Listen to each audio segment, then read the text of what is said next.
치료의 과정을 정확하게 이렇게 치료가 된다고 얘기할 수 그런 과정 해설서를 쓸 수가 없다는 얘기예요. 처음 시작할 때는 이렇게 하고 끝날 때는 이렇게 끝난다는 정도 얘기를 하시면 그 과정 속에서 일어나는 치료의 무수한 각각 다른 상황들을 일률적으로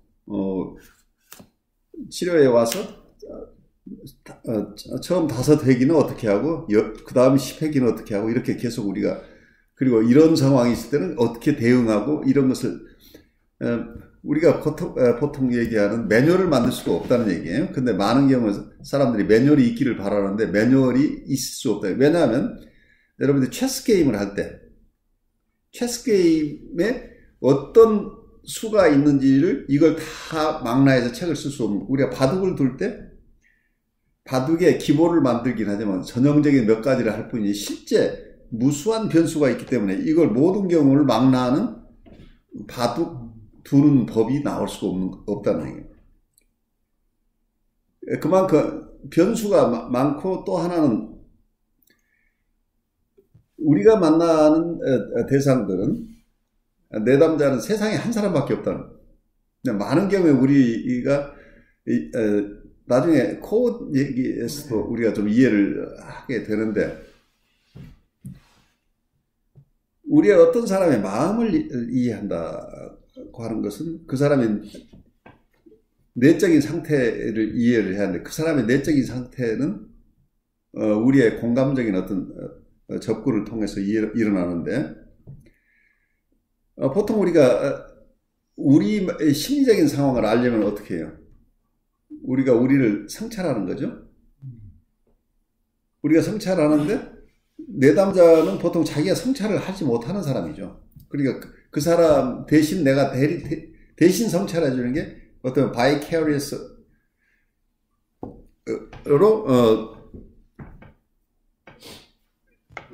그러니까 공감이라고 하는 것은 대신 성찰해 주는 거예요. 인트로스펙션이라는, 그러니까 vicariously introspection이라고 하는 건데, 그러니까 똑같아요. 결국 성찰인데, 인트로스펙션을 하는데 나는 내가 할 수 있지만 내담자는 자기 스스로 그걸 할 수 없으니까 내가 대신 이 사람을 성찰해 준다는 얘기는 내가 이 사람의 심리 상태하고 같은 상태를 경험한다는 얘기죠. 내가 그 사람이 된다는 얘기예요. 어떤 아이덴티케이션이 일어나는 거죠. 그런 과정인데 문제는 사람마다 이런 공감적인 접근을 통해서 심리적인 자료를 얻게 되는데, 그래서 이 심리적인 observation, 어떻게 심리적인 자료가 나오느냐면 이런 공감적인 접근, 그리고 우리의 성찰이나 공감을 통해서 결국 심리적인 자료가 나오는데 이 심리적인 자료에 따라서 이 사람을 맥에 필요한 통찰을 우리가 얻어서 경우에 따라서 이 사람을 주기도 하고, 이 사람의 정서가 힘든 정서가 있는 경우에 그 정서에 어떤 정서이건 그 정서에 공감해주고 어떤 경우에 조이닝해주고 미러잉해주고 이런 인터벤션들을 할 수 있으면 이 사람을 바르게 이해해야 될 거예요. 근데 문제는 이 사람은 내가 만나는 내담자는 세상에 한 사람밖에 없다는 거예요. 근데 많은 경우에 보통 사람들에 대한 일반적인 이론, 사람에 대한 과학적인 태도는 사람들을 밖으로 보고 관찰한 기록을 가지고 이 사람들은 이럴 때 일반적인 심리, 이 사람의 심리가 아니고 일반적인 심리에 대한 이론을 가지고 이 사람을 볼 수 없다는 얘기입니다. 그러니까 보통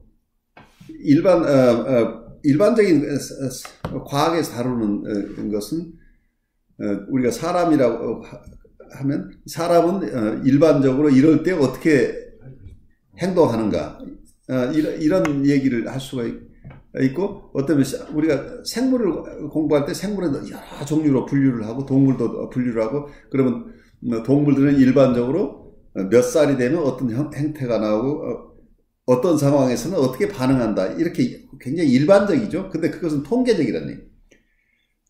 똑같은 나이에 똑같은 동물이 같이 있잖아. 않죠. 사실은 보통 3개월쯤에 이렇게 된다면 어떤 동물은 3개월이 아니라 2개월에 이런 현상을 일으킬 수도 있고 어떤 건 4개월, 5개월이 이런 현상이 있을 수 있지만 통계를 내볼 때 보통 3개월이다. 이제 이런 얘기인데 우리가 사람을 만날 때는 이런 통계적인 사람 평균인을 우리가 보자는 게 아니라 보통 사람이면 이쯤에는 이렇게 돼야 되니까 너는 이렇게 하라. 이렇게 할 수가 없다는 얘기예요. 왜냐하면 우리가 만나는 것은 내가 20세 남자를 만나면 20세 남자의 전혀 평균적인 사람으로 이 사람을 만들어내고자 하는 게 아니죠. 그렇기 때문에 이 사람만의 고유함이 있는데 이 고유한 사람은 이 사람이 가진 정서도 이 사람만이 가지고 있는 정서 다른 사람하고 비교할 수 없는 그래서 여기서는 통계가 일반적인 어떤 이론으로 사람을 이해하려고 한다면 이 사람을 놓쳐버린다는 얘기입니다. 그래서 일반적인 이론들은 이 사람을 이해하기 위해서 제너럴한 그런 이론들이 도움이 되지만 어떤 어떤 정신분석 이론도 마찬가지. 정신분석 이론으로 이 사람은 이럴 때는 많은 경우에 어디에 원인이 있다라고 하지만 구체적인 사람에 대해서는 실제 그게 맞는지 틀린지가 우리가 알 수가 없다는 얘기예요. 우리가 오이디푸스 컴플렉스 얘기를 하기도 하고 또 어쩌면 자객적인 상처들 이런 책들을 많이 있지만 일반적인 이해는 그걸로 하지만 이 구체적인 사람이 거기 어디에 해당하는지를 우리가 쉽게 알 수 없다는 거예요. 우리가 너무 지적으로 어썸션을 해서 이분 얘기를 대충 들어보니까 이 사람은 여기에 상처가 있어 라는 그것 때문에 이분은 이렇게 하고 있다는 건 우리 나름대로 가설을 세워서 천천히 따라가면서 그걸 보긴 하지만 우리가 함부로 단정할 수 없다는 얘기죠. 그래서 같은 상처지만 자객적인 상처가 있다고 하지만 이 사람의 환경은 누구하고도 다르기 때문에 구체적으로 언제 어떻게 무슨 상처가 났는지 사람마다 다 다르다는 얘기죠. 그래서 구체적인 인간을 보고 구체적인 인간을 도와준다는 거기 때문에 일반 자연과학적인 태도, 또 사회학적인 태도나 자연과학적인 태도로 사람을 이해하려고 한다면 정신분석에서는 오히려 역효과가 난다는. 그래서 구체적인 인간을 돕는다고 하는 것을 좀 더 깊이 우리가 알아들여야 돼요.